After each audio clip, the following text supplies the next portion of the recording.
सदन कसाई नाम सुना है? श्री जगन्नाथ महाप्रभु के भक्त श्री सदन कसाई। सदन कसाई जो थे वो मांस बेचते थे, यही उनका काम था। एक बार ऐसे तराजू में तोलते थे मांस को, तो जब मांस का विक्रय कर रहे थे तो उनको पता नहीं चला, वो भार की जगह शालिग्राम जी को रखते थे।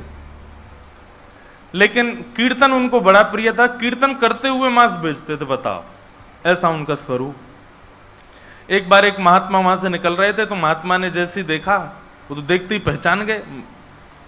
मुंह पे कपड़ा रख करके जा रहे थे, तो देखा कि ये तो शालिग्राम जी हैं। तुरंत, अरे तुम क्या कर रहे हो, बहुत बड़ा पाप है, ये तो साक्षात शालिग्राम जी हैं। उसने कहा महाराज मुझसे गलती होगी, मुझे तो पहचान है नहीं। बोले लाओ इनको मुझको दो। शालिग्राम जी ले लिए महाराज, जाकर के शुद्ध नदियों के जल से स्नान कराया, पंचामृत स्नान कराया, इत्र लगाया, चंदन लगा करके चांदी के सिंहासन पर बैठा के माला पधरा दी। ठाकुर जी का कीर्तन, बढ़िया खीर बना के भोग लगाई और खूब रोए महात्मा। बोले कि नाथ आप भी कहाँ के कसाई के यहाँ बैठे थे, अब आप विराजो, प्रेम से रतन सिंहासन पर विराजो।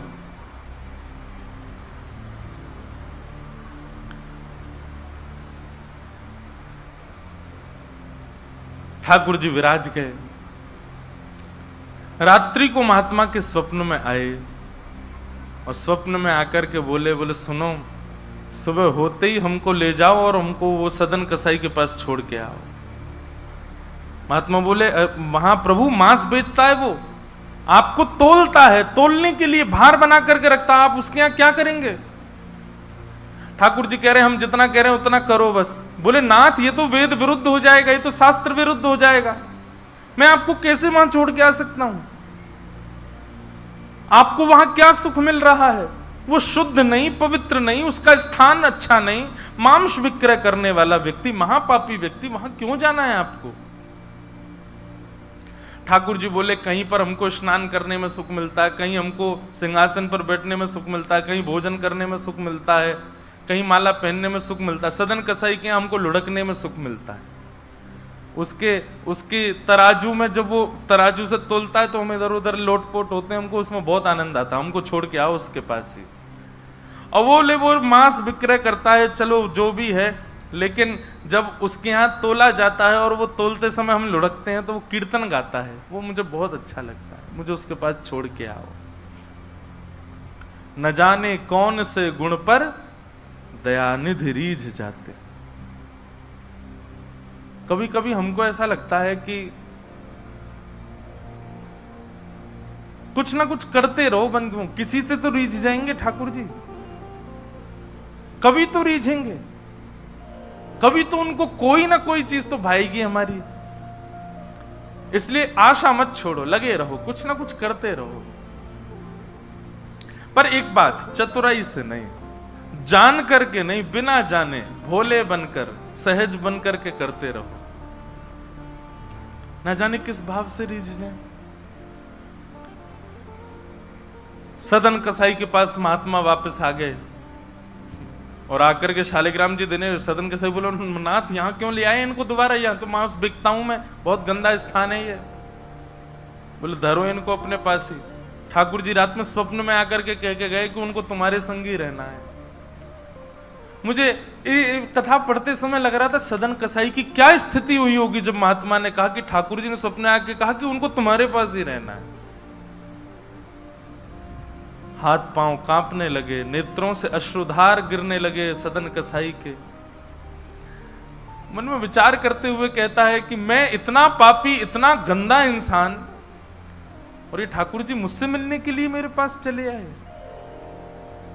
मैं इनके लिए इतना भी नहीं कर सकता कि ये दूषित काम ना करूं। ज्यादा से ज्यादा क्या होगा, भोजन ही तो नहीं मिलेगा मुझे, धन ही तो नहीं कमाऊंगा, लेकिन इससे बड़ा और धन क्या चाहिए कि ठाकुर जी मेरे से मिलने के लिए व्याकुल हो रहे हैं। उसी समय सदन कसाई ने अपनी दुकान बेच दी, सब काम बंद कर दिया और बस अपने ठाकुर जी के लिए जीवन जीने लगा। आप मुझसे मिलने के लिए तड़प रहे थे नाथ, अब मैं तड़पूंगा आपसे मिलने के लिए, मैं आऊंगा आपसे मिलने के लिए। और निकल पड़े सदन कसाई जगन्नाथपुरी की ओर। पूछा लोगों से, कहां है पुरी? लोगों ने दिशा बता दी। बोले वहीं विराज रहे हैं जगत के नाथ, वहीं विराज रहे हैं साक्षात नंदन नंदन। एक बात बताएं बंधुओं, सतयुग, त्रेता, द्वापर, कलयुग, 4 युग हैं। सतयुग के पूज्य ठाकुर जी, अर्चनीय ठाकुर जी हैं श्री बद्रीनाथ भगवान। सतयुग के जितने भी लोग हैं उनकी मनोकामना पूर्ति हो, उनकी सिद्धि पूर्ति हो, उनकी अर्चना का केंद्र हो, उनकी साधना का केंद्र वो बद्रीनाथ ही है। इसलिए बद्रीनाथ जब जाते हैं तो वहां हमको सामान्य कलयुगी व्यक्ति वहां रुक नहीं पाता ज्यादा दिन। एक प्रैक्टिकल है, अगर आप बद्रीनाथ में ज्यादा टिक नहीं पा रहे हो तो इसका मतलब है कि आप पूर्ण रूपेण कलयुग ने आपको जकड़ रखा है। वो लोग बुरा ना माने जो लोग बेचारे नहीं रुक पाते वहां पे। भले ही चाहे कुछ हो, ऑक्सीजन कम हो जाएगी, ब्लड प्रेशर हाई हो जाएगा, सांस नहीं आएगी। और महाराज कई लोगों को मैंने देखा है, अपना अनुभव किया है, बद्रीनाथ जाते हैं कमरा में घुसे नहीं कि उनको पता नहीं क्या ऐसा हुआ पकड़ लेता, वो दर्शन तक नहीं जा पाते। वो बस एक ही रट लगाते हैं, हमको वापस भेजो, हमको वापस भेजो, हम रुक नहीं पाएंगे यहाँ पे। तो बद्रीनाथ जो है ये सतयुग का स्थान है, सतयुग का धाम है, सतयुग के लोगों का पूजा का, अर्चना का केंद्र है। त्रेता का स्थान है श्रीरंगम और रामेश्वरम। श्री राम जी के अर्चनीय ठाकुर जी हैं श्री रंगनाथ भगवान, शेष शैया पर जो ऐसे पौड़े हैं। श्रीरंगम त्रिचिरापल्ली में, कावेरी के तट पर, वहां पर श्रीरंगम, ये त्रेता के ठाकुर जी हैं। और द्वापर का तीर्थ है द्वारिका, द्वारिकाधीश ये द्वापर के ठाकुर जी हैं। द्वापर के लोगों के अर्चना के और पूजा के, साधना के, मनोकामना पूर्ति के केंद्र के स्थान श्री द्वारिकाधीश। और कलयुग के अर्चनीय ठाकुर जी हैं श्री जगन्नाथ महाप्रभु, श्री जगन्नाथ महाप्रभु। इसलिए आपको कहीं कहीं कलयुग दिख जाएगा जगन्नाथपुरी में। चले जाओ बीच साइड पे, ऐसा लगेगा दूसरा गोवा है क्या, कहीं कहीं। क्यों? आपको कलयुग में जैसा स्वभाव का व्यक्ति होता है वैसे हर स्वभाव का व्यक्ति आपको जगन्नाथपुरी में जरूर मिलेगा। खाने पीने वाला भी मिल जाएगा, बाकी के सब व्यसन करने वाला भी आपको जगन्नाथपुरी में जरूर मिलेगा। और श्री जगन्नाथ महाप्रभु उन पर भी कृपा करते हैं क्योंकि कलयुग के ठाकुर जी। एक बार किसी के मन में संशय उत्पन्न हुआ कि जगन्नाथपुरी जैसे तीर्थ में, धाम में ये सब कैसे? ठाकुर जी बोले तुमको तो अभी दिख रहा है, आगामी समय में तो इससे भी बुरा हाल होने वाला है, मुझे तब भी कृपा करनी पड़ेगी। तो कलयुग के ठाकुर जी हैं महाप्रभु जगन्नाथ जी। सदन कसाई निकल पड़ा जगन्नाथपुरी की यात्रा पर। बस बार बार उसके मन में एक ही भावना आती है, आप मेरे से मिलने के लिए तड़पे थे, आप मेरे पास रहने के लिए तड़पे थे, मैं आऊंगा आपसे मिलने के लिए। और निकल पड़ा। कीर्तन की टोलियां जा रही हैं, वैष्णव जन नाचते गाते हुए जा रहे हैं। जैसे जैसे वैष्णवों की टोलियां और कीर्तन की टोलियां निकलती हुई देखे सदन कसाई, उसका मन हो कि मैं भी चला जाऊं। तो जो लोग पहचानते थे वो लोग कह देते थे, अरे कसाई है ये। तो सब लोग उसको कहते, भाई तुम हमसे दूर चलो, हमारी टोली में चलोगे, हमारे संग बैठ के खाओगे पियोगे, हम सब अपवित्र हो जाएंगे। जिस मार्ग पर सब लोग चल रहे हैं सदन कसाई उस मार्ग से उतर करके चल रहे हैं। कहीं मैं इस मार्ग पर चलूंगा, मेरे चलने से मार्ग अपवित्र हो जाएगा। और स्मरण कर रहे हैं महाप्रभु श्री जगन्नाथ जी का। चलते चलते बंधुओं, मुझे ऐसा लगता है आजकल तो ऐसे चित्र हो गए हैं, हम लोग कहीं भी दर्शन कर लेते हैं महाप्रभु जी का। उस काल की बात है जब चित्र भी नहीं होते थे, तो कई लोग तो पहली बार ही जगन्नाथ जी को देखते थे। कैसा स्थिति होती होगी उन लोगों की, कैसा भाव रहता होगा उन लोगों का। सदन कसाई चलते जा रहे हैं, एक मार्ग से उतर करके चल रहे हैं, निष्ठुर मार्ग पर चल रहे हैं और बस स्मरण कर रहे हैं श्री जगन्नाथ महाप्रभु का। चलते चलते चलते एक नगर में पहुंचे, रात्रि का समय हो गया, शाम का समय हो गया। तो एक भवन बना था, घर बना था, उसी के बाहर ही सदन कसाई बैठ गए। सदन कसाई का रूप बहुत सुंदर था। नेत्र, उनके केश, उनके मुख की आकृति, उनकी भुजाएं बहुत सुंदर थे। भले ही कसाई थे पर सुंदर थे। तो जिस भवन के बाहर बैठे, वहां भवन की अंदर एक गृहिणी वो निकल करके बाहर आई, और उसने जैसे ही सदन कसाई को देखा, उसका मन आ गया उन्हीं के ऊपर। शाम का समय, सदन कसाई को लोभ देने लगी और उसने इशारा करके कहा कि भीतर आ जाओ। तो सदन कसाई ने उसकी ओर देखा और उनके मन में तो बस जगन्नाथ जी बैठे हैं, कोई ऐसा भाव तो दूषित था नहीं। उन्होंने इशारा कर दिया, कुछ इशारा किया,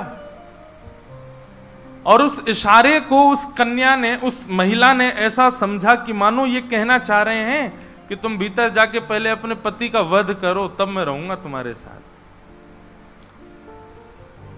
और बंधुओं एक बात बताएं, विषय जब माथे पर बहुत तीव्रता से चढ़ता है ना, वासना जब बहुत तीव्र चढ़ जाती है, तो व्यक्ति ये भी विचार नहीं करता मैं क्या कर रहा हूं। वो कितनी भी कथाएं सुन रहा हो, कितनी भी कथाओं में जा रहा हो, पर विषय जब उसके हृदय में होता है तो वो बिल्कुल विवेक शून्य हो जाता है।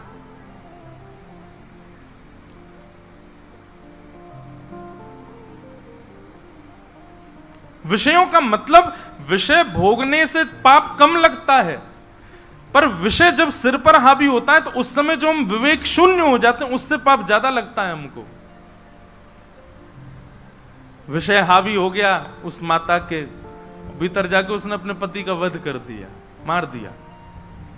और बाहर आकर के सदन कसाई से कहा, अब तो चलो, मैंने अपने पति को मार दिया, चलो मैं और तुम ब्याह कर लेते हैं। सदन कसाई बोला, देवी ये तूने क्या किया? मैंने तो नहीं कहा था कि तुम मारो। बोले, हो तुम झूठ बोलते हो, तुमने ही तो कहा था कि उसका वध कर दो तब रहूंगा। अब तुम्हारे पास एक ही रास्ता, या तो मेरे साथ रहो, नहीं तो मैं सबको बता दूंगी कि तुमने मेरे पति को मरवाया है। पर जिनके हृदय में श्री ठाकुर जी विराजमान है, उनको अन्य किसी के लोभ की इच्छा नहीं होती। उन्होंने कहा, ज्यादा से ज्यादा मार दोगी मुझको और क्या, बदनामी होगी, सब होगा, लेकिन मैं अपनी स्थिति से नहीं हट सकता। और उन्होंने अस्वीकार किया। और हुआ वही, उसने हल्ला मचा करके सबको इकट्ठा कर दिया, मेरे पति को इसने मरवा दिया और ये आदि आदि सब कर दिया। सदन कसाई को बंदी बना करके राजा के सामने प्रकट कर दिया। सब लोग आगे खिसक जाओ थोड़े थोड़े, पर कथा सुनना मत छोड़ो, कथा सुनते सुनते खिसक आओ। सब लोग बैठ जाओ, यहाँ आगे जितनी जगह बैठ जाओ, आ जाओ। हाँ, खूब जगह है, आप लोगों को हम देखेंगे, बस नाक, आज नार में बाम लगा लेना शाम। बैठ जाओ, देखो कितनी जगह हो गई पीछे। बोलो वृंदावन बिहारी लाल की। चलना रहे हैं ऐसा लग रहा है। तो सदन कसाई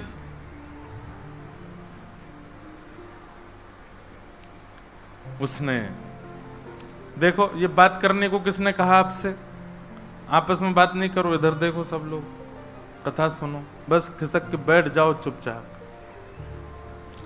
श्री जगन्नाथ महाप्रभु की। तो सदन कसाई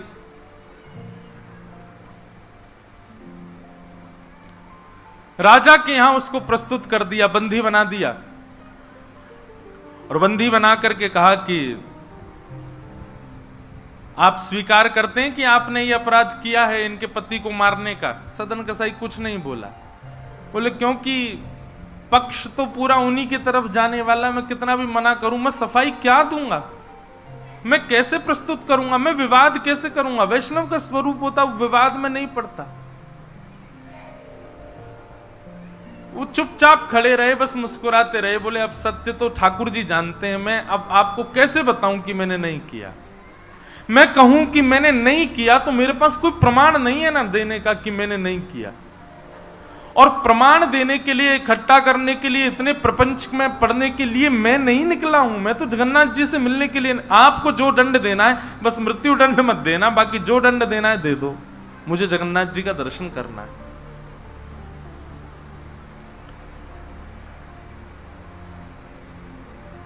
राजा ने सदन कसाई की बात तो मानी कि मृत्यु दंड तो नहीं दिया, पर कहा कि जिन हाथों से तुमने उस व्यक्ति का वध किया उन हाथों को हम काट देंगे।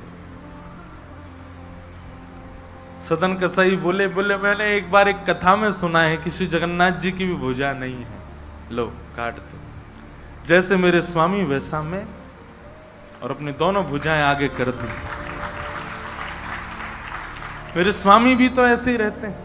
अच्छा, एक बार की बात है, गोस्वामी तुलसीदास जी दर्शन करने गए जगन्नाथ जी का, और जैसे ही जगन्नाथ जी को देखा तुरंत नेत्र बंद कर लिए। बोले राम राम राम राम जी, मैंने क्या देख लिया। तुरंत बाहर निकल करके आए, भागे मंदिर से दूर। किसी ने रोका, बोले क्या हो गया गोस्वामी जी? बोले ये मेरे ठाकुर जी हैं ही नहीं। कैसे ठाकुर जी? इनकी तो आंख पिघल गई, मुख पिघल गया, हाथ पिघल गए, पैर है नहीं, ये मेरे ठाकुर जी कैसे? मैं तो अभी रात में तो कहीं नहीं जा सकता, पर सुबह होते ही चला जाऊंगा, मैं जीवन में कभी नहीं आऊंगा। इतने ज्यादा भयभीत हो गए। रात्रि में गोस्वामी जी जैसे ही सोए तो महाप्रभु जगन्नाथ जी उनके स्वप्न में आए, धनुष बाण हाथ में लेकर के राघवेंद्र सरकार प्रकट हो गए। बोले भगवान, ये मैंने आपका कैसा दर्शन किया? आपकी भुजा नहीं है, आपके चरण नहीं है, आपके कान नहीं है, आपका मुख पिघला हुआ, नेत्र ऐसे बड़े बड़े, ये ऐसा रूप क्यों है आपका? बोले तुम्हारी वजह से है। गोस्वामी जी बोले मेरी वजह से? बोले हाँ, तुमने मानस जी में लिखा है, बिन पग चलहि सुनहि बिन काना। वो बिना पैर के चलता है परमात्मा, बिना कानों के सुनता है।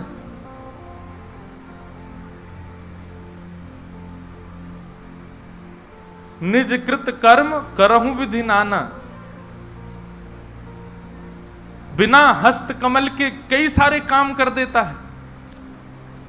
अब आपके पास दो ही तरीके हैं, या तो हमारे इस रूप को स्वीकार करो, नहीं तो चौपाई को जाके मिटा दो मानस जी से।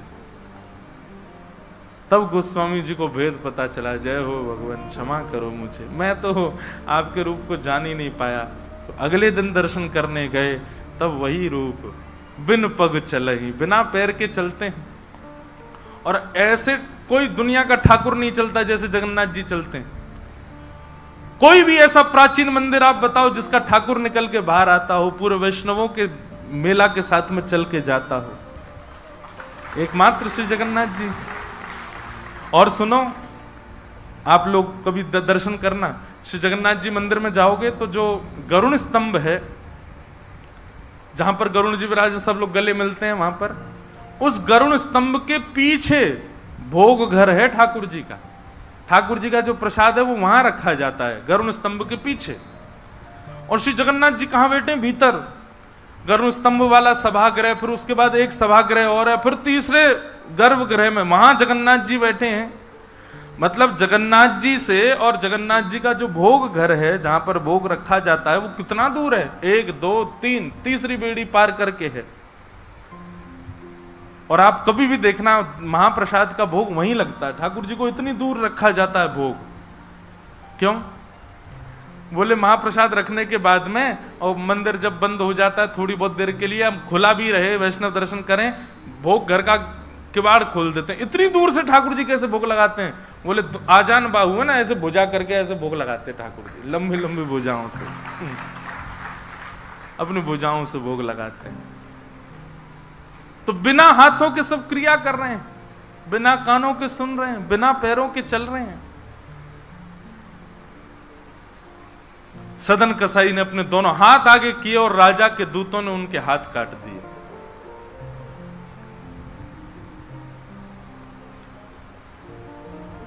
पीड़ा में नहीं है, प्रसन्नता में है। आंसू तो निकल रहे हैं नेत्रों से, पर प्रसन्नता के आंसू हैं कि नाथ आपने किसी रूप में तो मुझे स्वीकार किया। चलते जा रहे हैं, रक्त बह रहा है दोनों तरफ से। बस रास्ते में एक ही प्रार्थना कर रहे हैं, नाथ है तो ये शरीर ही, और यही माध्यम है मुझे आपके दर्शन का। इसमें जो ये पीड़ा हुई है, जो रक्त संचार हो रहा, रक्त जो निकल रहा है, बस इससे केवल ठाकुर जी इतना रक्त बचने देना भीतर कि मैं जगन्नाथपुरी पहुंच जाऊं, आपका दर्शन कर लूं, उससे पहले मेरे प्राण ना निकल जाए। और चलते जा रहे हैं। ऐसी लगन हमको कभी नहीं लग सकती बंधुओं, इस जन्म में तो नहीं लग सकती। हम लोग केवल बड़ी बड़ी बातें कर सकते हैं, बड़ी बड़ी बातें सुन सकते हैं, ऐसे प्रेमी हम जगन्नाथ जी के कभी नहीं बन सकते।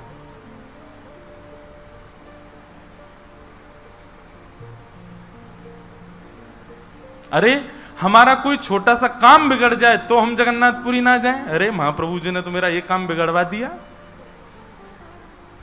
यहां तो हाथ पांव कटवा देते हैं वैष्णव ठाकुर जी से मिलने के लिए। सदन कसाई जैसे ही श्री क्षेत्र में उन्होंने प्रवेश किया, और जैसे ही प्रवेश किया ब्रह्म वेदी पर श्री जगन्नाथ जी झूमने लगे।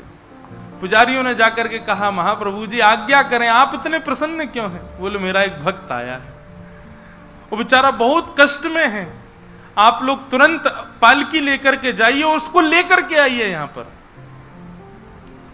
पुजारी सब पालकी लेकर के दौड़े और पुरी में प्रवेश कर रहे वैष्णवों से पूछने, अरे भैया महाप्रभु जी का कोई भक्त आया है क्या? महाप्रभु जी ने पालकी भेजी है उसको ले जाने के लिए। महाप्रभु जी आज बड़े प्रसन्न हैं, उनका कोई परम वैष्णव भक्त आया है। तो सदन कसाई ने जैसे ये बात सुनी कि पुजारी हल्ला कर रहे हैं, कोई बहुत बड़ा भक्त आया है, महाप्रभु जी ने उसके लिए पालकी भेजी, तो सदन कसाई इतने खुश हो गए, बोले आज ठाकुर जी के दर्शन तो होंगे, उनके एक प्रिय भक्त के भी दर्शन हो जाएंगे, कितना मेरा सौभाग्य होगा।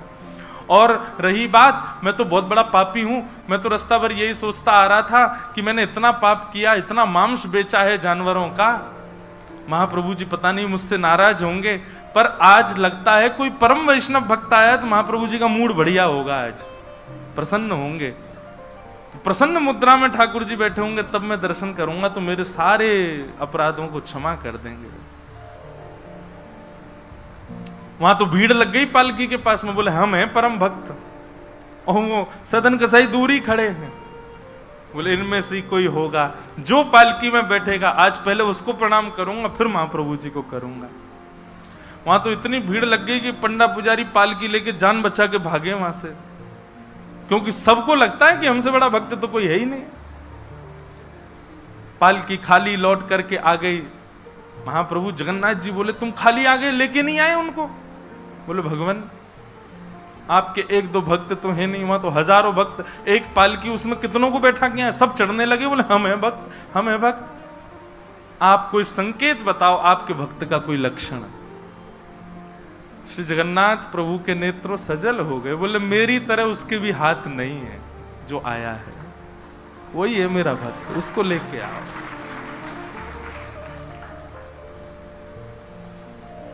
पुजारी पालकी लेकर के दोबारा गए, देखा तो जब श्री क्षेत्र आया ना, तो श्री क्षेत्र आते ही अब सदन कसाई चल करके नहीं जा रहे हैं, दंडवत करते हैं, लेट जाते हैं और फिर लेट करके उठते हैं, फिर आगे बढ़ के फिर लेटते हैं, फिर उठते हैं, दंडवती परिक्रमा की तरह भीतर जा रहे हैं। उसमें भी भुजा नहीं है उनके पास में, लेटते हैं तो उठते कैसे हैं ये देखने पर ही लोगों का हृदय द्रवित हो जाता है, और किसी से सहायता नहीं लेते। वो तो दूर चल रहे हैं ना, उस मार्ग पर ही नहीं चल रहे जहां सब चल रहे हैं, बोले कि मैं चलूंगा तो अपवित्र हो जाएगा मार्ग।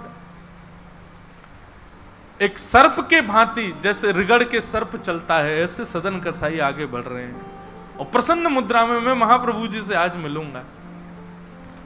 पुजारियों ने जाकर के जब उनकी स्थिति को देखा, कोई अपने नेत्रों के आंसुओं को रोक नहीं पाया, बार बार महाप्रभु जगन्नाथ जी को प्रणाम करें, कितने दयालु हैं नाथ, कितने कृपालु हैं आप।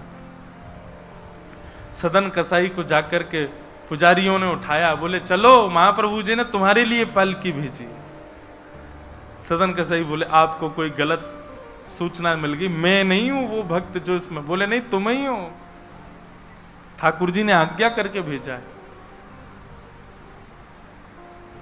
सदन कसाई बोले अगर मैं पालकी में बैठा तो मेरे अभी प्राण निकल जाएंगे, आप सबसे प्रार्थना है मेरी, मैं महाप्रभु जी की आज्ञा स्वीकार करता हूं, मैं आपके संग चल दूंगा, लेकिन पालकी में नहीं बैठ सकता। चलने लगे। बस इसी बात से प्रसन्न है कि महाप्रभु जी ने मुझे स्वीकार तो किया। और जैसे ही सिंह द्वार पर पहुंचे और दंडवत करते ही जैसे ही श्री पतित पावन भगवान, सिंह द्वार पर ही श्री पतित पावन भगवान है, बाहर ही उनका दर्शन हो जाता है।